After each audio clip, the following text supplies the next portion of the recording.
So the combat vehicle 90105 TML. Now, I don't even know how to abbreviate this, to be honest.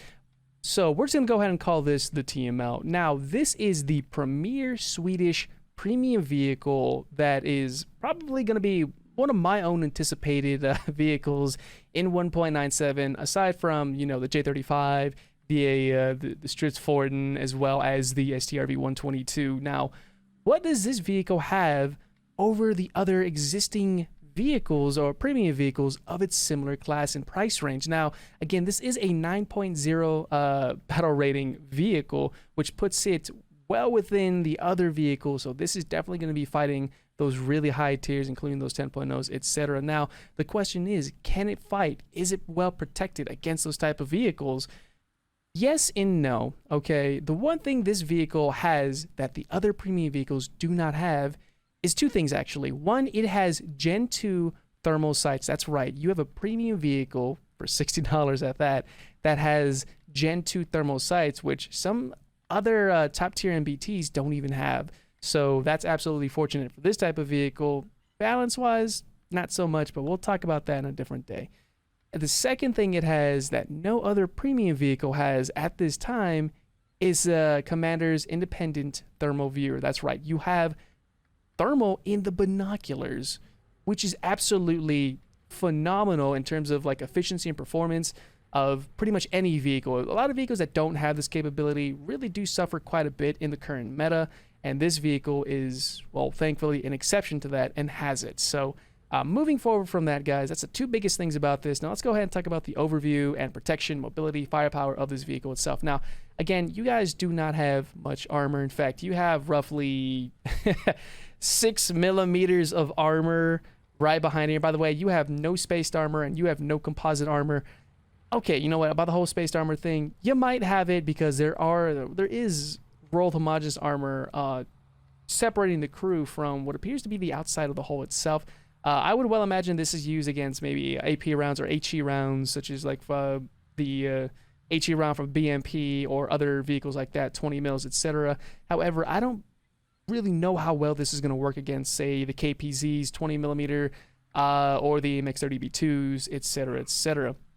Against 50 cals, I'm not really sure how well it protects against it, so I really wouldn't put yourself in a bad situation with this type of vehicle. Now, moving on away from the protection, of course, you don't have composite, no spaced armor, you just have cast and rolled homogeneous armor spaced out pretty much everywhere, including some high hardness rolled armor, which is fairly unusual for this class of vehicle. But moving on from that, guys, when it comes to firepower, you have quite a selection, actually. You have two types of APFSDS. You have Heat FS and a HES shell. Now, of course, the DM502 HES shell, or HEP shell, however you guys want to call it, is not something you'll want to use at any point, to be honest. Maybe against other lighter vehicles, light-skinned vehicles, such as this one, SPA, maybe, but let's be honest here, not a whole lot of people bring this stuff out anyway. So, moving from that, your starting shell will be the M735, which, if you guys are familiar with the XM1, the M1 Abrams, the 105 variants, of course, you'll be very familiar with the shell type. But the star of the show has to be the DM23 round. Now, of course, you lose a lot of the base pen. However, you do get a lot of angle pen, which at the 9.0 battle rating is significant, of course. Now, against flat targets or anything like that, you'll definitely want to carry a bunch of, maybe N735. I would say maybe carry about 5 of these shells, a couple of the Heat FS, and the rest of your loadout, assuming you either want to go a half rack or a full rack, you'll want to carry most of it being this DM23 round. So again, as a premium vehicle, you don't have to worry about any of these modules at all, and generally, you want to shoot the upgraded round. But again, just because it's the quote-unquote upgraded doesn't mean it's necessarily the best. Really depends on the situation. Of course, it's a 105mm gun, and seeing that I do have an expert crew, not an ace crew, seeing that I felt that would have been a little bit too overkill for this vehicle, I opted to go with an expert crew with some, with maxed out stats for the most part, still a little overkill. It does go for 7.1 second reload, which is absolutely phenomenal. Now, away from firepower, let's talk about the mobility.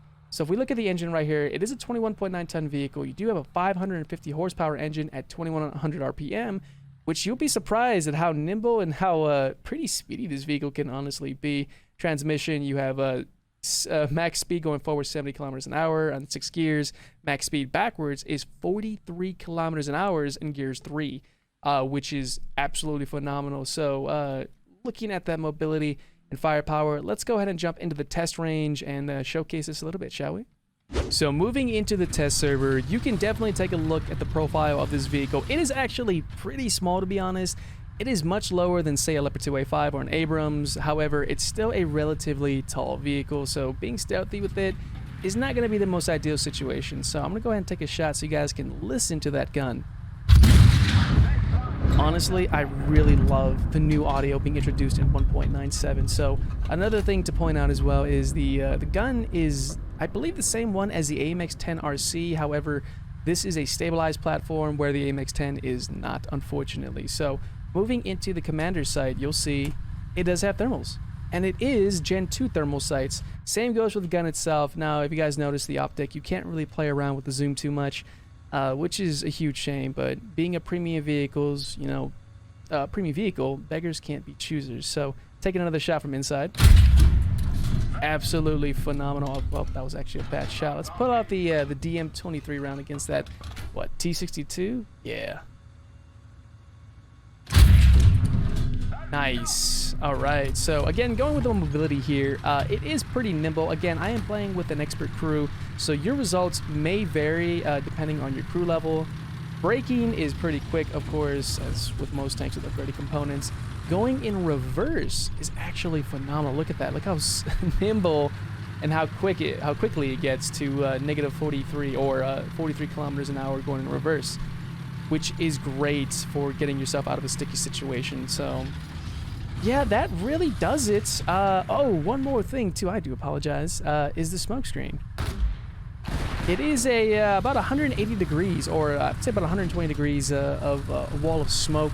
You do get 2 shots worth of it, both front and rear. So basically, after you fire off the front one, the rear one will deploy and basically encircle you in a smoke screen, which is phenomenal for this type of vehicle. However, it puts you in a bad situation if you use all 3 of them, or both smoke grenades. So I really wouldn't advise using that or both of them right off the bat. So anyways, guys, there's some footage I want to go ahead and take a look at really quick, showcasing the hull brake mechanic of this vehicle, or actually better yet, the lack of hull brake for this vehicle. So let's go ahead and jump over to a custom server with a couple of friends of mine. All right, now go ahead and shoot me with a heat round. Just not a fatal one, just like a track shot, anywhere you would a hull brake. Now go ahead and aim for my transmission too. And now try the optic.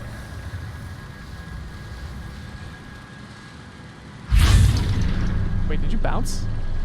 Yeah, you did. Go ahead and try the optic, like the commander's optic. This thing doesn't hull brake.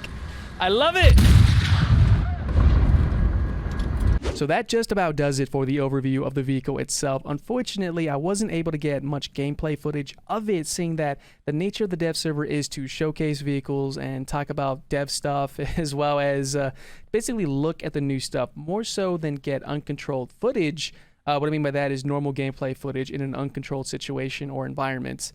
Most of those who create content will understand exactly what I'm trying to say with that, so I do apologize if it sounds a little too technical. But anyways, moving on from that, ladies and gentlemen, this vehicle is going to be a purchase of mine. I will personally be making a purchase probably within the coming hours or coming day or two, seeing that this vehicle may or may not release this upcoming week. However, everything you have seen here today, guys, again, I have to reiterate this, may be subject to change. The hull brake mechanic might be introduced in this vehicle, seeing that it has almost no armor. So that's honestly something I'm hoping does not happen, seeing that hull brake mechanic is a little wonky as it stands right now in 1.95. But what I've seen in 1.97, they've really worked around it. So hopefully it kind of stays the way it is right now, seeing that I think personally this vehicle is pretty set off the way it is.